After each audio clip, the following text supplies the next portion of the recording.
Next, we have Dr. Ganga Jayasena Tennakoon. Dr. Ganga graduated from Faculty of Medicine, University of Colombo in 2011 and has completed her MSc in Community Medicine in 2022. Presently, she is reading her MD in Community Medicine and is currently attached to the Health Promotion Bureau. Working in the field of health communication on CSC, she has multiple research publications with international and national level recognition, and she has invested her interest in public health related to reproductive health. Dr. Ganga, I give you the floor. Hello everyone, so I'm Dr. Ganga Tennakoon. I'll be talking about the delivery of age-appropriate sexuality education, mainly for the general public, through digital approach. Now this I have to mention before this the comments. Our director Dr. Ranjit Batuantudave, who was the main initiative regarding all these activities, and also Dr. Asanti Fernando, who's the unit head heading all these actions. Now we all learned about the importance of CSC. So how we came across into these activities is Parliamentary Caucus on Children on Reproductive Health and Sexuality Education gave this task on last year March to the Ministry of Health, and the Health Promotion Bureau is being the health communication focal point for the ministry. So we were delegated on this task to deliver this to the general public.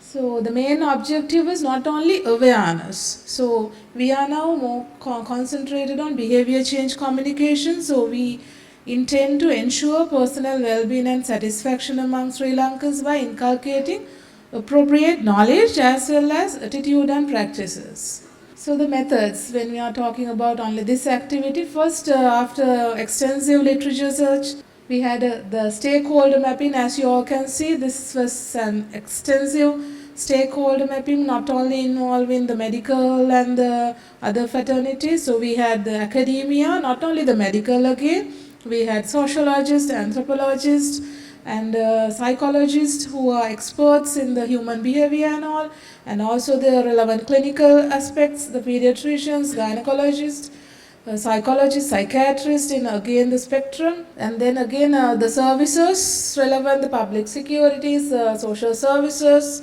as well as the education sector, of course we can't forget it, and also for the strategizing, lot of community physicians, consultants pitch into it in all the programs, public health programs, as well as for the funding and other logistics per se, we were supported by the UN organizations as well as the CBA, and again I want to appreciate FPSL for their generous support in it. Yes. So after the stakeholder meetings, we have strategized and planned out our guiding principles.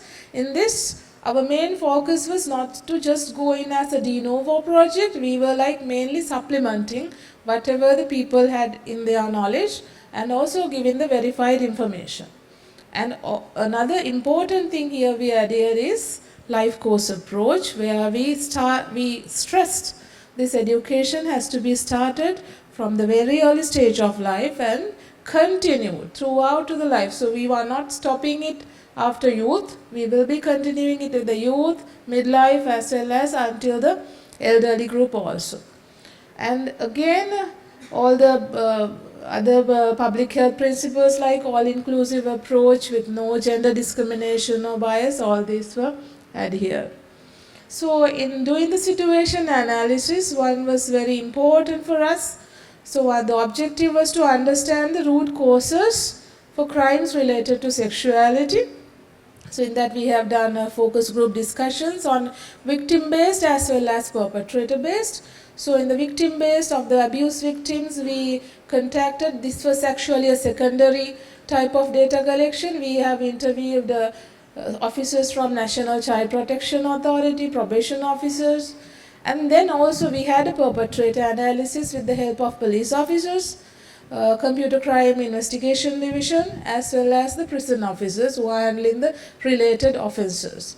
And again, we had a forensic analysis with the help of consultant psychiatrists with the child, adolescent, as well as the adult.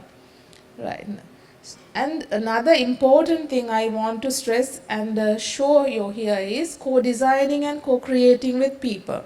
So Health Promotion Bureau, we have initiated our HPB PEN, or the Public Engagement Network, where we have voluntary participants from the public. They come to the Health Promotion Bureau and then we select one topic and talk about that thing. So this is like a PPA form. So then initially this was initiated for this task actually, for talk about this CSC. They have come up wonderful ideas and we have identified the gaps, as well as with our previous experience in our previous interventions we had identified some religious and cultural barriers. To overcome that, we have included community religious group engagement network that we call CREN HPB. Here who comes is the community religious leaders in terms of YMBA, YMMA, All Ceylon Buddhist Congress, All Ceylon Hindu Congress. So all the community religious leaders are represented and their views are also acknowledged. And then we had a brainstorming workshop around August last year, and there we developed key messages with the help of 60 stakeholders. Next. Then these are our primary target audience, and these are the 6 thematic areas we are presenting sexuality. So these thematic areas, as you all can, so I'm not going one by one, all these are aligning with the UNESCO guideline on CSC. So this is just a pictorial description of our target audiences. And then these 60 key messages, we embedded them into infographics in terms of social media tiles, animations and videos mainly for the children target group, and also PowerPoint presentations and e-guides for the educators.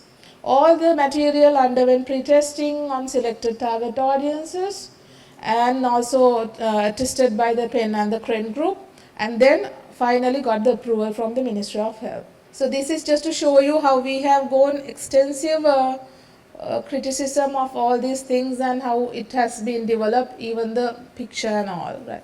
Next. So this is the pre-testing. Next. And then all these things were launched. Now this is a social media campaign. This was launched on this year March in 6 platforms: Facebook, Insta, YouTube, X or Twitter, TikTok, and then LinkedIn.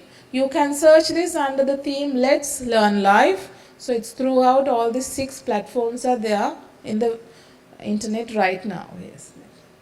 So this is showing you the process summary, the extensive one, how we have systematically approached.